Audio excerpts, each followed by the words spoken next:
네, 오늘 나눌 말씀의 제목은 우리 주님이 꿈꾸시는 교회 5번째 시간입니다. 우리 사도행전으로 다시 돌아왔습니다.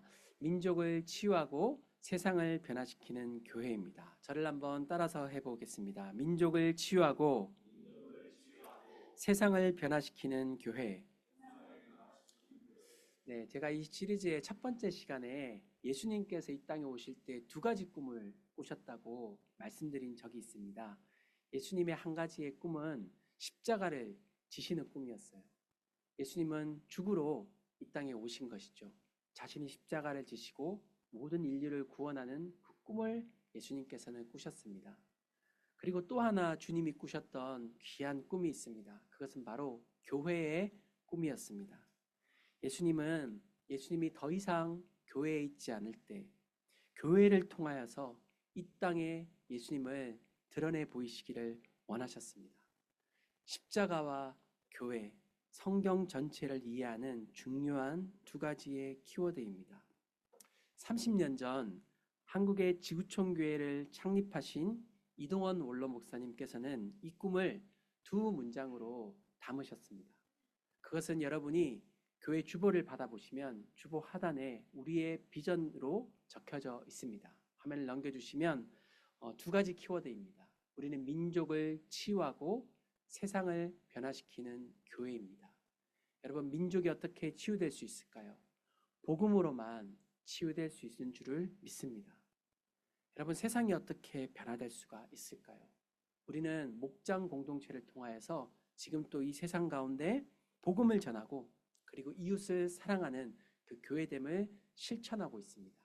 우리는 그렇게 디아스포라 민족을 치유하고 세상을 변화시키는 하나님 나라의 비전을 실현하는 교회로 이 땅 가운데 있는 것입니다.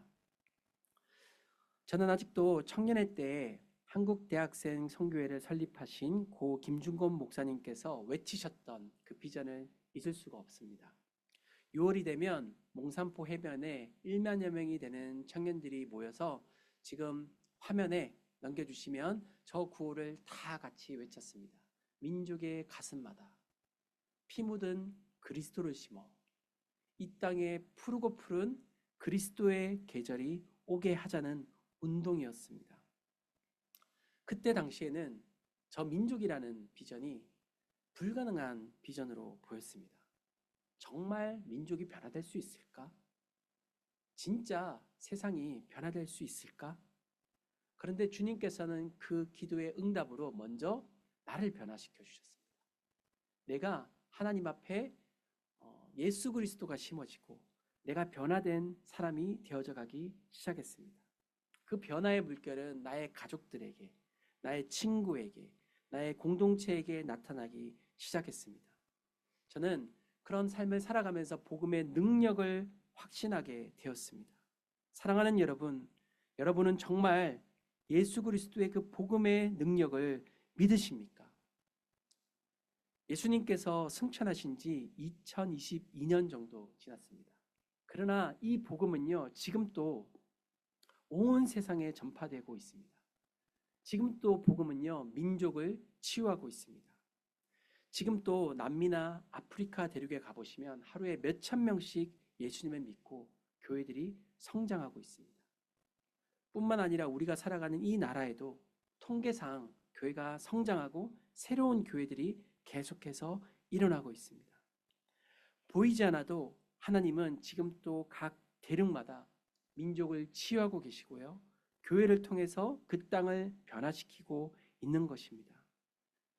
여러분, 우리는 이 땅에 그저 온 것이 아니라 디아스포라 교회, 주님께서 보내주신 교회로 이 땅에 있는 것입니다.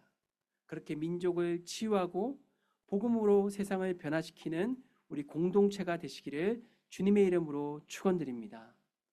우리 특별히 사도행전 4장은요, 교회가 처음으로 핍박을 당한 일을 다룹니다. 바로 앞에 3장에서요, 나면서부터 안진뱅이가 있었어요. 그런데 베드로와 요한이 그 안진뱅이를 복음의 능력으로 일으킵니다. 그러자 수많은 사람들이 그 앞에 찾아와요. 베드로와 요한은 담대히 주님의 복음을 전하기 시작합니다. 그러자 무려 남자만 5,000명, 남자만 5천 명이 되는 사람이 자신의 죄를 자복하고 예수님을 믿고 성령을 체험하는 일이 일어납니다. 2장에서는 여러분 3천 명 정도가 남자가 믿었거든요. 그리고 4장에서 5천 명. 그러면 남자가 8천 명이고 여자와 아이들까지 더하면 몇만 명의 사람들이 갑자기 교회가 되는 놀라운 일이 일어난 것입니다.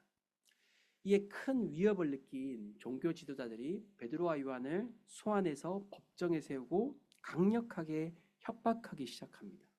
교회가 당하게 된 첫 어려움과 협박. 그런 상황 속에서 어떻게 초대교회 성도들은 민족을 변화시키고 세상을 치유하였을까요? 민족을 치유하고 세상을 변화시키는 교회의 첫 번째입니다. 그들은 위기를 모면하기보다 위기 속에서 복음을 증거하는 교회가 되었습니다. 자, 23절에 보시면요. 이렇게 말합니다. 사도들이 노임에 그 동료에게 가서 제사장들과 장로들의 말을 다 알리니. 그러니까 법정에서 사도들이 풀려났어요. 그래서 교회로 가서 공동체에게 이 모든 일들을 고하기 시작합니다.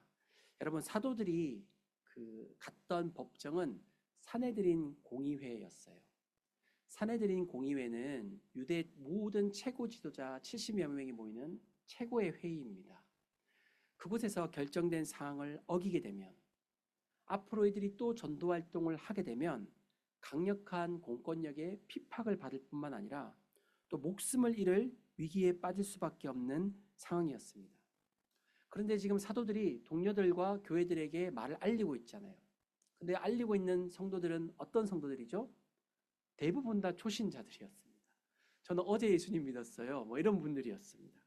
그런데 그들이 어떻게 기도합니까? 29절입니다. 우리 29절을 다 함께 읽어보겠습니다. 시작. 주여 이제도 그들의 위협함을 굽어 보시옵고 또 종들로 하여금 담대히 하나님의 말씀을 전하게 하여 주시오며. 자, 여러분, 이 기도가 무슨 뜻입니까? 도대체 무슨 기도입니까? 이 기도는 첫 번째 기도는 가능하죠. 이제도 우리의 위협함을 굽어 살펴 주십시오. 그런데 그들이 반대의 기도를 하기 시작합니다. 그럼에도 불구하고 우리로 하여금 담대하게 계속 하나님의 말씀을 전하게 해달라고 기도한 것입니다. 여러분, 이 짧은 구절 안에 놀라운 대조가 보이십니까? 주님이 찾으시는 교회의 모습이 보이십니까? 여러분, 이들의 기도는 무엇이 달랐습니까? 이들은 위기가 사라지게 해달라고 기도한 것이 아니라 위기 속에서도 담대히 복음을 전하게 해달라고 기도한 것입니다. 더 나아가 이들은 이렇게 기도합니다. 우리 30절도 같이 한번 읽어볼까요? 시작.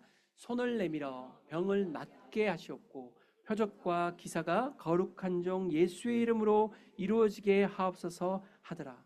여기서 손은요, 주님의 손을 말합니다. 예수님, 주님의 손을 오히려 계속 뻗어 주십시오.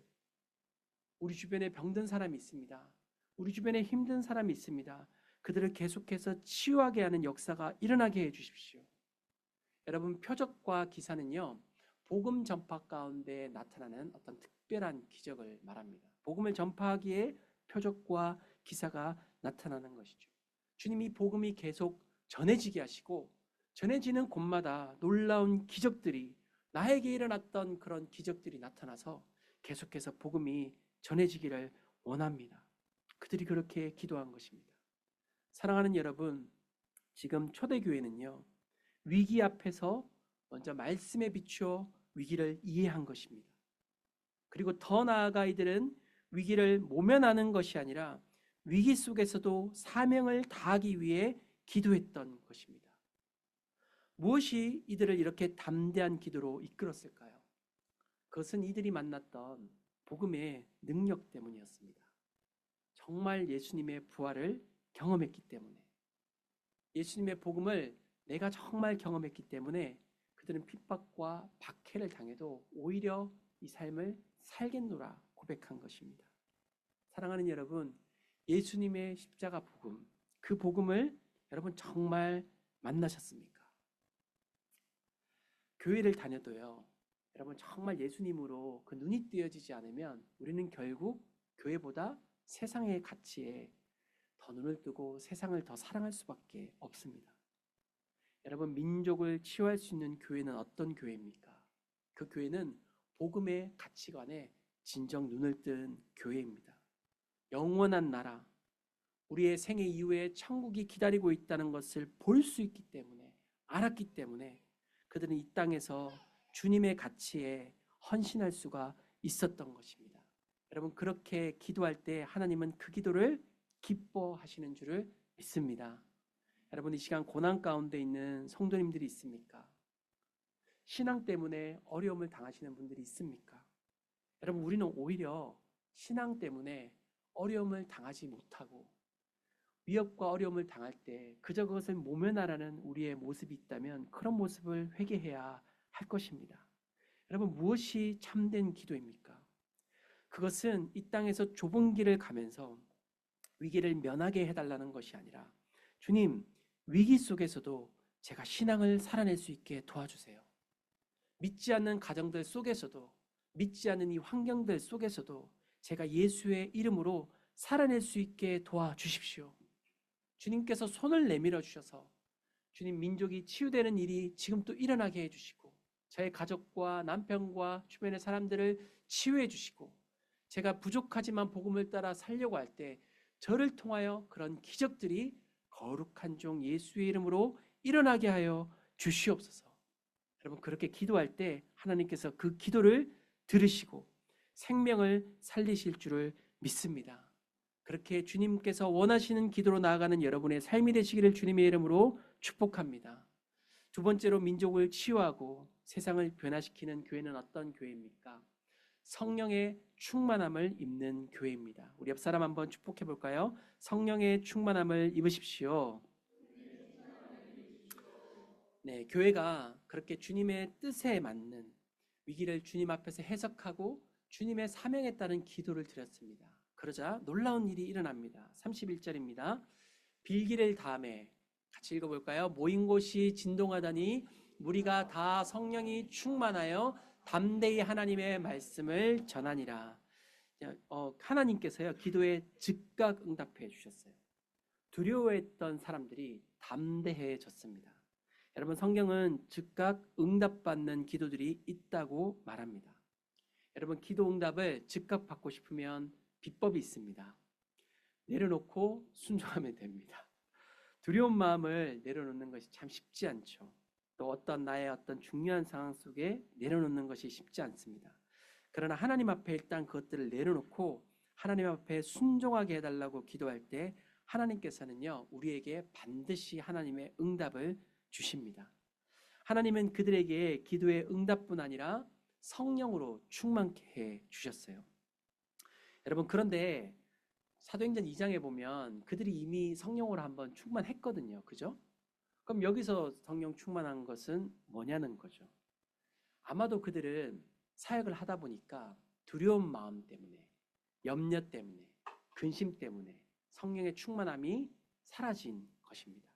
그러나 성령님은 그들의 달라진 기도 앞에 그들의 모든 두려움, 모든 불안함, 모든 자아들을 송두리째 바꾸셔서 다시 성령으로 충만하게 채워주신 것입니다.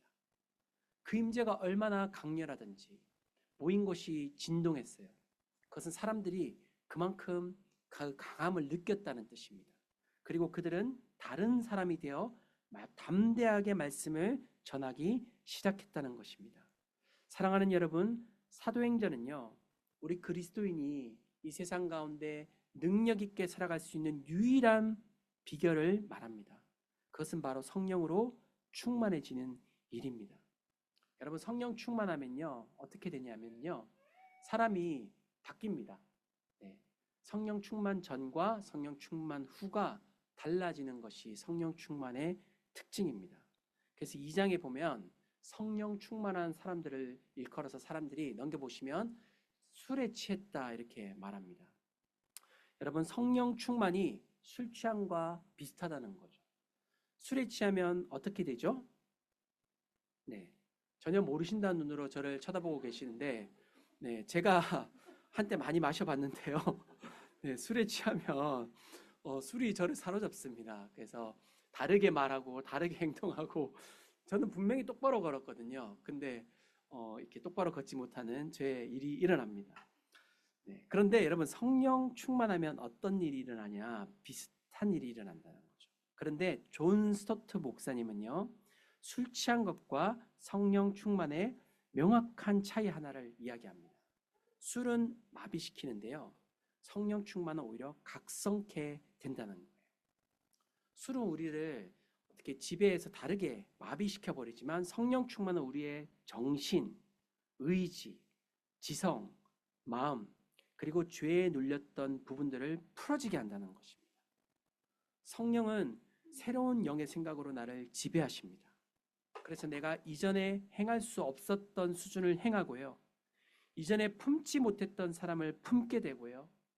이전에 없던 언어가 생기고 우리의 삶에 감사와 기쁨의 새로운 감정이 지배하는 삶을 살게 된다는 것입니다.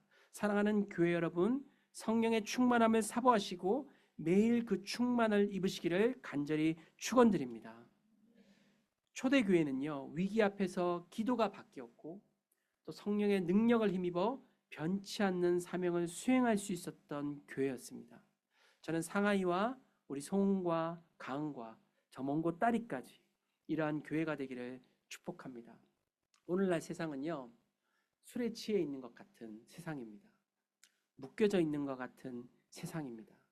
근데 더 큰 문제가 뭐냐면 내가 취해져 있는데, 빠져 있는데, 내가 묶여져 있는데, 근데 내가 무엇에 묶여져 있는지를 알지 못한다는 것이 더 큰 안타까움입니다.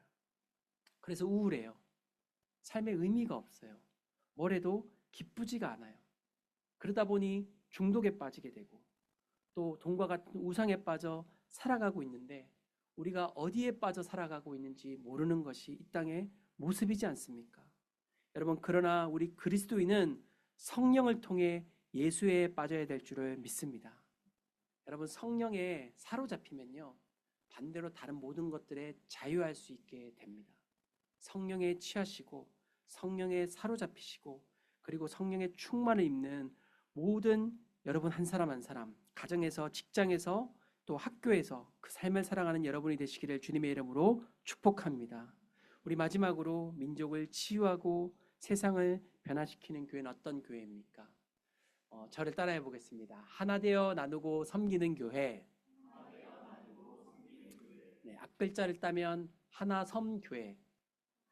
네, 뭐 특별한 건 없는데요. 그냥 잘 외우실 것 같아가지고 하나 섬교회, 왠지 괜찮다 이런 느낌이 들었습니다. 하나 되어 나누고 섬기는 교회. 여러분, 우리 교회가 주님이 기뻐하시는 기도를 드려요. 또 성령으로 충만해졌어요. 근데 우리가 어떻게 세상을 변화시키냐는 거예요. 여러분, 목장에서 모이실 때마다 하나 되십시오. 목장에서 여러분의 삶을 나누십시오. 그리고 여러분 서로 섬기십시오. 그럴 때 우리를 통하여서 이 땅이 변화되어질 줄을 믿습니다.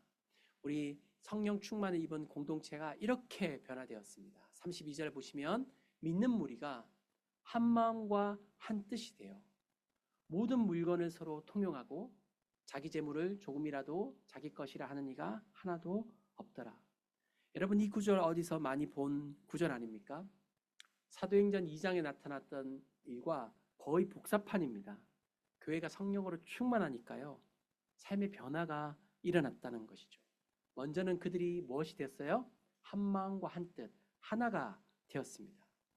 여러분, 그 몇만 명의 사람이 얼마나 각각 다른 배경과 또 그런 백그라운드를 가지고 있었을까요? 근데 그들이 하나가 되었어요. 어떻게 하나 될 수가 있었을까요? 본문은 그것을 아주 단순하게 말합니다.